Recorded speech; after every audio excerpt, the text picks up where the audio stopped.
আরে এনএসটি ভাই, তুমিও দেখি সুকুনা বান্ডিল বের করে ফেলছো। যাই হোক, বান্ডিলটা কিন্তু ভালোই আছে। আরে এত বছর পর আমার এই বন্ধু অনলাইনে আমাকে ইনভাইট দিচ্ছে। এনএসটি ভাই একটু থাকো তো, আসতেছি। আরে বন্ধু, কি অবস্থা? কেমন আছিস? এই তো ভালো আছি, তোর কি অবস্থা? দীর্ঘ 4 বছর পর আবার আমি এই গেমে।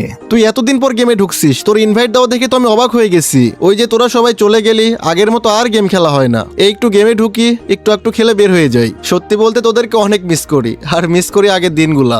আচ্ছা বন্ধু, চল না একটা গেম খেলি। তোর সাথে অনেকদিন হয়ে গেল গেম খেলা হয় না, আর এটাও দেখি যে গেমের ভিতরে কি কি পরিবর্তন আসছে। আচ্ছা ঠিক আছে, স্টার্ট দে।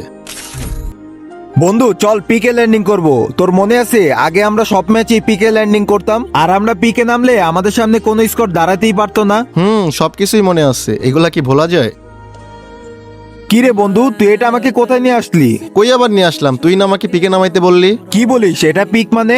আমাদের পিক তো এরকম ছিল না। হ্যাঁ ঠিক বলেছিস, ওই সময় পিকটা এমন ছিল না। এই আপডেটের পর শুধু পিক না, দেখ পিকের নামও চেঞ্জ হয়ে গেছে।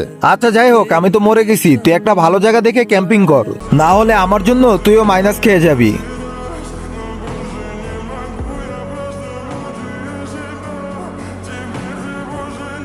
কি রে বন্ধু, আমি আবার বাঁচলাম কেমনে?